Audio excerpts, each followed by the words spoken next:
Il est 19h, mesdames, messieurs, bonsoir et merci de votre présence. À la une, ce 17 mars, l'inquiétude depuis la rentrée des parents d'élèves du lycée de Chirongui. Des tensions éclatent sur place depuis lundi. Tensions qui feraient suite à la mort d'un élève agressé avant les vacances. Il était originaire de Tsunzu.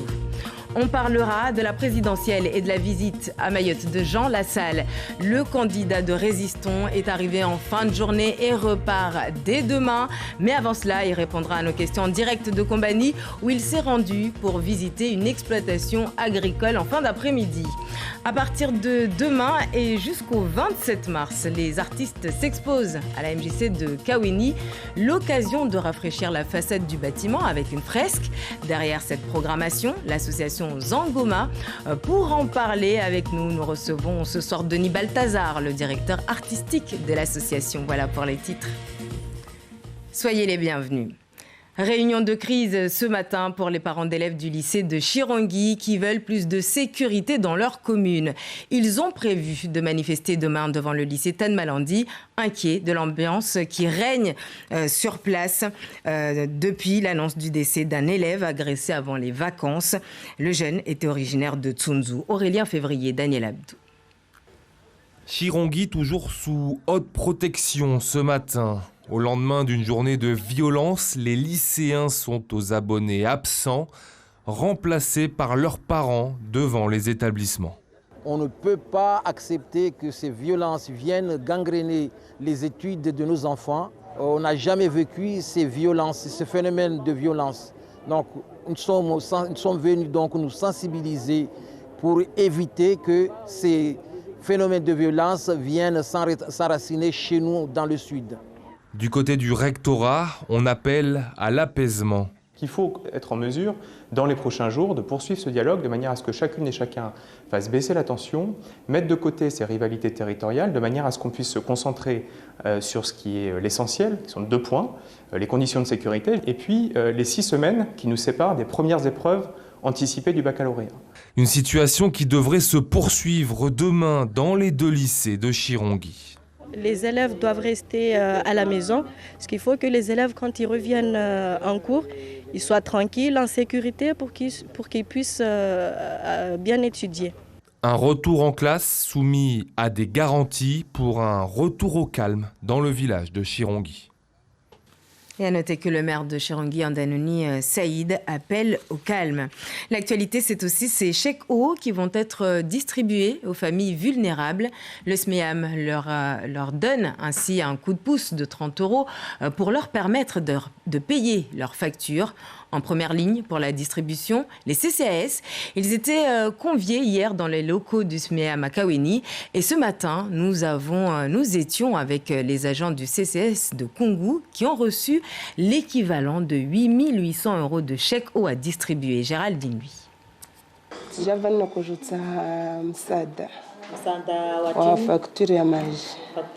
Rosuna a une facture d'eau de 800 €. Elle soumet donc son dossier au centre communal d'action sociale de Kungu. Après étude de sa situation, elle pourrait bénéficier d'un chèque eau. Je suis mère de 16 enfants, je n'ai pas d'emploi et mes factures sont très élevées. C'est pourquoi je suis venue demander de l'aide. Facture d'eau et justificatif d'absence de revenus sont nécessaires pour bénéficier du chèque eau. Bon, la dame rentre dans les critères normaux, donc on va lui attribuer la somme de 400 € pour une facture de 803 €. Comme ça, il pourra payer sa facture auprès de la SMAE et éviter toute coupure. Ces chèques d'une valeur de 30 € sont destinés uniquement au règlement des factures d'eau. Le dispositif d'aide est reconduit pour la 2e année à Mayotte. Parce que l'année passée, on avait eu un total de 246 chèques et cette année-là, on a 295 chèques. Donc il y a 50 de plus par rapport au 2021 où on a pu accompagner 250 familles. Cette année-là, on passe à aller sur 300 familles. 8 840 €, c'est le montant de la dotation du CCAS de la commune de Kungu. La distribution des chèques aura lieu jusqu'au mois de novembre. Et on passe maintenant à notre module consacré à la présidentielle. Ce soir, on s'attarde sur le vote des ultramarins dans ce scrutin, notamment à une époque où seules les sources d'informations officielles avaient de l'influence. Serge Massot.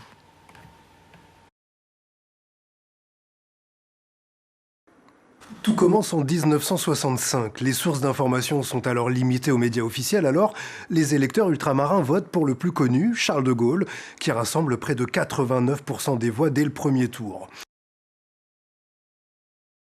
4 ans plus tard, c'est la même histoire. Le Premier ministre Georges Pompidou lui succède avec 73% des voix outre-mer. En 1974, la France hésite. Valéry Giscard d'Estaing l'emporte avec quelques centaines de milliers de voix d'écart sur François Mitterrand. Mais pour la première fois, les outre-mer montrent leur diversité politique. Giscard l'emporte en Martinique, en Nouvelle-Calédonie. Mitterrand est majoritaire en Guadeloupe, en Polynésie française et même à La Réunion. 1981, Giscard est battu. Mais il triomphe hors de l'Hexagone, il totalise 80% des voix en Martinique et jusqu'à 98% à Wallis et Futuna. En 1988, les électeurs ultramarins votent une nouvelle fois pour le président sortant.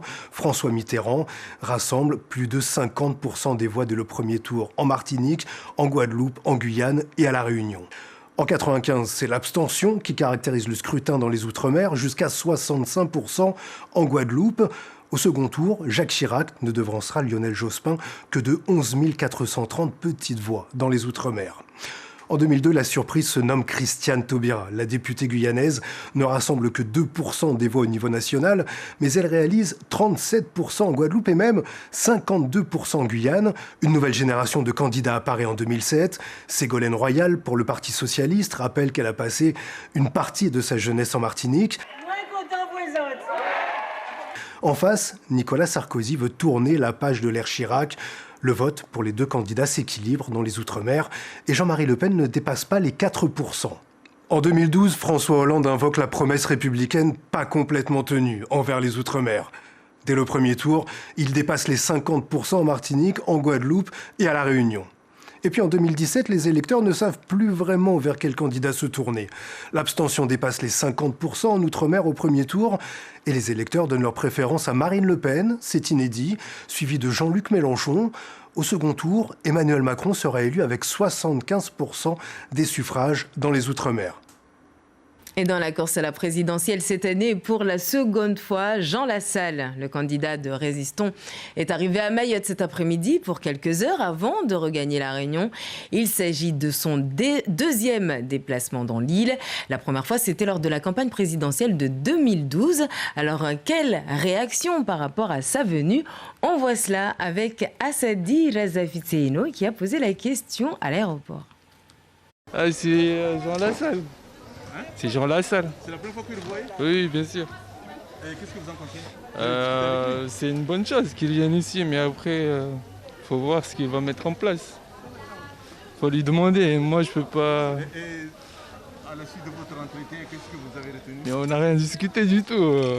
On n'a rien parlé du tout. On a juste échangé quelques mots. C'était une surprise, une belle surprise quand j'ai appris qu'il allait venir à Mayotte. Donc, je me devais de l'accueillir par courtoisie et par sympathie et lui dire bienvenue à Mayotte, bien sûr. Monsieur Lassalle, c'est pas n'importe lequel des candidats. C'est un monsieur qui a de la détermination, qui a un franc-parler que j'aime bien et il m'inspire beaucoup de respect. Donc, je voulais être là pour lui souhaiter la bienvenue à Mayotte.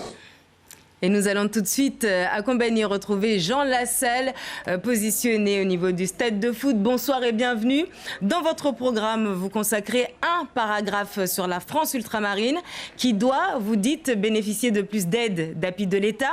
Si vous êtes élu demain, quelle priorité pour Mayotte?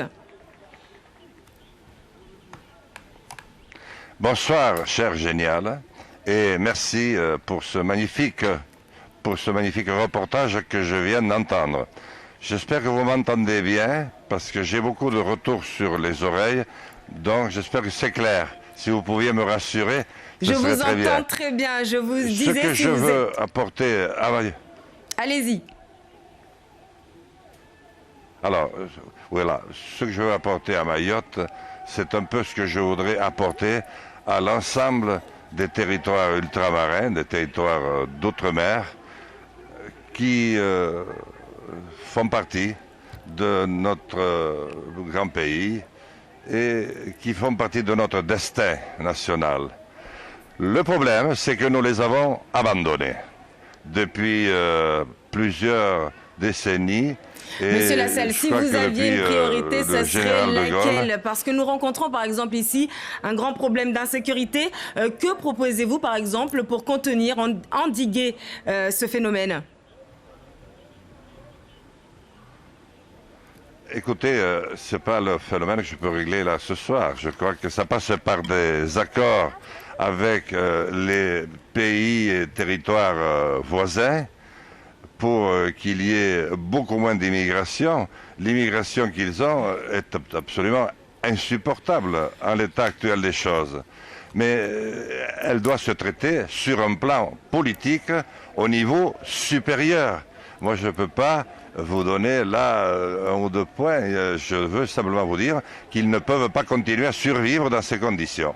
Et alors vous êtes là pour quelques heures et demain vous repartez à La Réunion.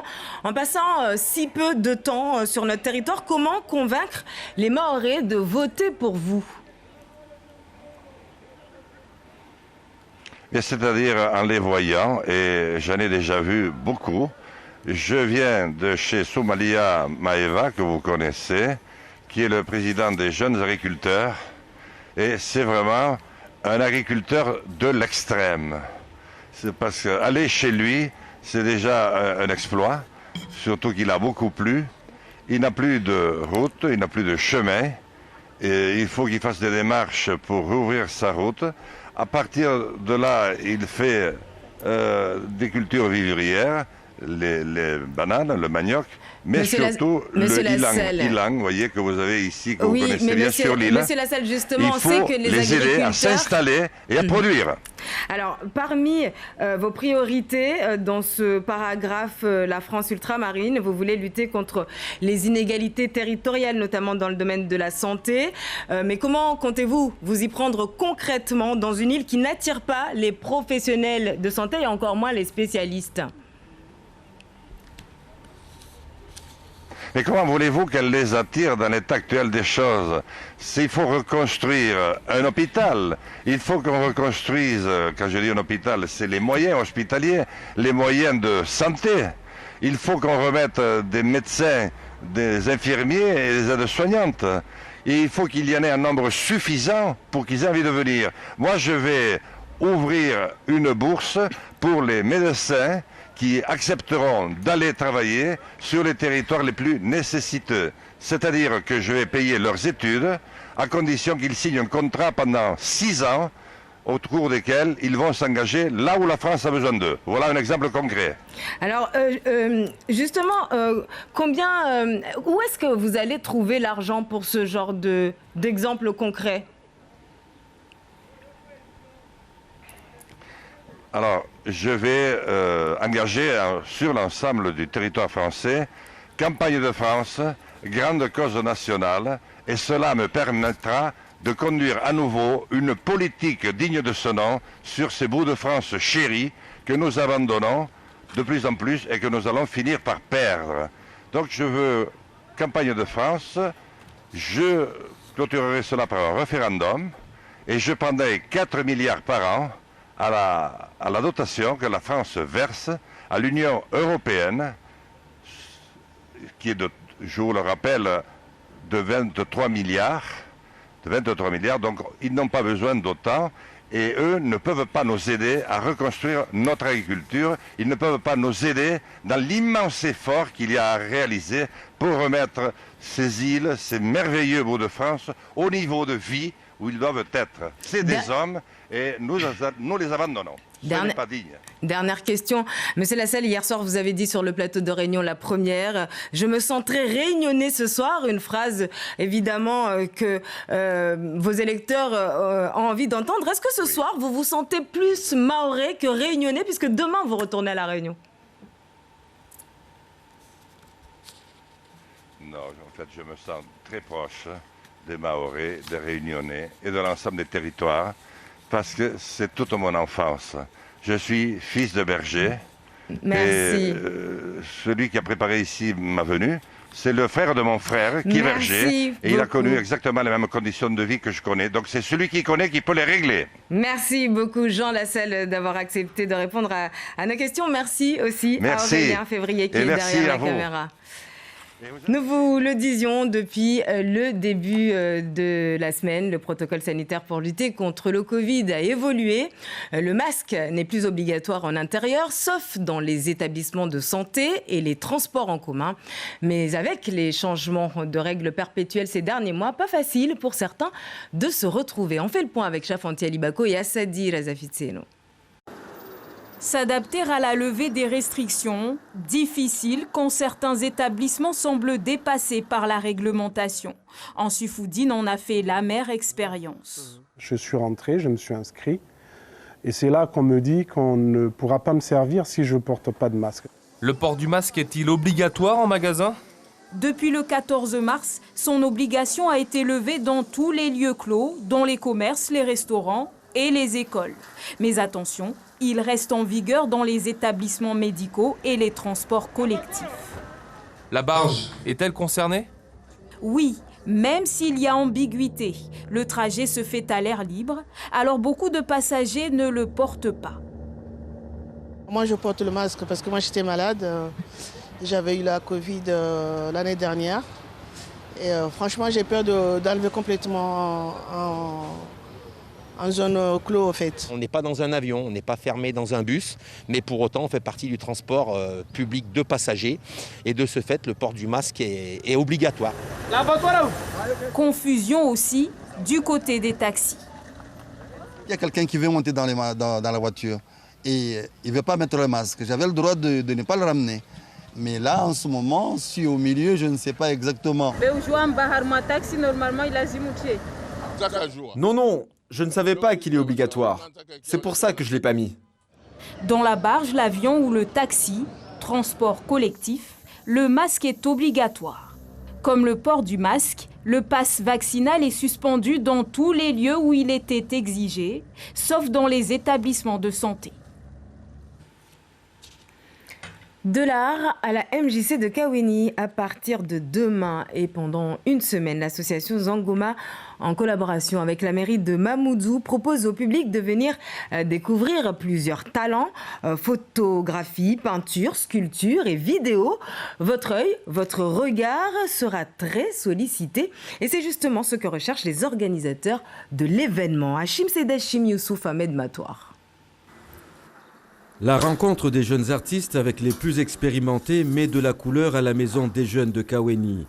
Ce rendez-vous veut également donner de la visibilité aux moins exposés. L'objectif aussi, c'est de recenser tous les jeunes artistes qui travaillent à Mayotte et plus précisément dans la commune de Mamoudzou et de les faire connaître, qu'ils soient ensemble, qu'ils exposent ce qu'ils savent faire, qu'ils sachent, qu'ils puissent parler d'eux, qu'ils puissent faire, parce qu'il y en a qui en vivent. Il y a beaucoup de jeunes ici qui sont artistes et qui vivent de cela. Et ceux-là, on ne les connaît pas. Des jeunes talentueux, méconnus du public, qui vivent de leur art comme Ahmed Adaïn. À 23 ans, il est le plus jeune des exposants. Un artiste qui se cherche encore. Au lieu de me focaliser sur un secteur en particulier, autant me laisser libre arbitre, essayer un peu de tout. Et après, à la fin, on verra ce que ça donne. Peut-être je trouverai mon chemin. Mais en attendant, pour le moment, je me cherche toujours. Je propose plusieurs prestations. Je suis très très polyvalent. Je peux faire de la photographie de mode, tout comme des photographies d'événements.